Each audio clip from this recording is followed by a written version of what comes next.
Hi, my name is Laura, and I know this past year has been difficult on us all. The mandatory lockdowns and quarantines have amplified feelings of fear, anxiety, depression, and suicide. I know these feelings all too well. I grew up in poverty. We were being evicted every year from not paying rent, had to sell our possessions and pick bottles to put food on the table. My dad handled the stress of finances in our home with anger, rage, and violence. My dad would abuse my mom and my siblings, but never me. This made my brothers angry and resentful towards me, and would often tell me how much they hated me and wished I was not alive. At school, I was bullied and I had no friends. And the things that the kids said to me broke me to the core. And unfortunately, I believed everything they said. Many other factors in that season of my life played into my feelings of hopelessness, despair, and depression. The summer of grade 6, I realized that if I became the bully, no one could bully me. And by the time I returned to school in grade 7, something had changed. I had become the bully. Everyone was terrified of me, and this made my loneliness even worse. I was determined that there was nothing that would solve this problem for me. There was no hope for me. There was no purpose for my life. And so one day at a track meet, I decided that was going to be the last day of my life. I scanned the field looking for a way out. I saw an abandoned bathroom on the opposite side of the field, and I started to walk there. On my way there, I found a piece of glass. I went in the bathroom and locked myself in a stall and was about to start cutting myself when 3 girls walked in the bathroom. They started laughing and joking and telling each other how beautiful they were and talking about their weekend plans. I was so irritated. I just wanted them to leave. I wanted to end it all.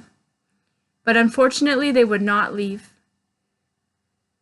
Some time passed when all of a sudden over the loudspeaker, we heard them say that the buses would be leaving in 5 minutes.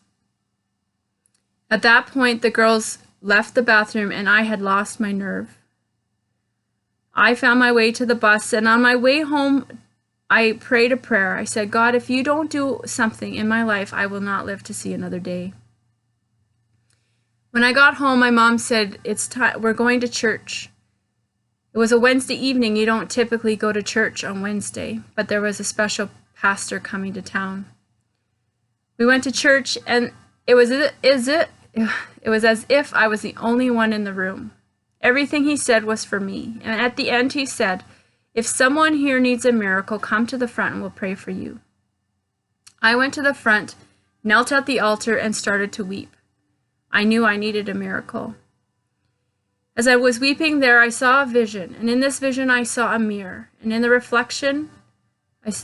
mirror, I saw my reflection. It was the most hideous thing I had ever seen, and I knew that that was what I had believed about myself. Suddenly, a hammer came and smashed the mirror, and all the pieces fell to the ground. And instantly, I was devastated. If I wasn't who I thought I was, then who was I? As I sat there in my brokenness, wondering who I was, I slowly saw the pieces of the mirror forming back together. And as they formed together, the mirror was placed back in front of me, and this time the reflection that I saw was beautiful. And as I looked at this reflection, I heard God's voice speak truth to me. The truth of how precious I was and how he created me with a purpose and how beautiful I was. That was the start of my life with God, to discover who I am, who he created me to be. That was the last time I struggled with thoughts of suicide.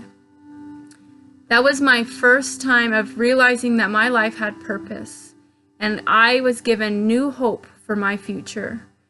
I'm telling you this today because no matter where you are or what you're facing today, I want you to know there is hope. God has a plan for you. God is with you. He will never leave you. He will never forsake you. And no matter what you're going through, he has something better for you. So I challenge you actually to find God where you're at. Ask him to show you your purpose. Ask him to give you hope for your future.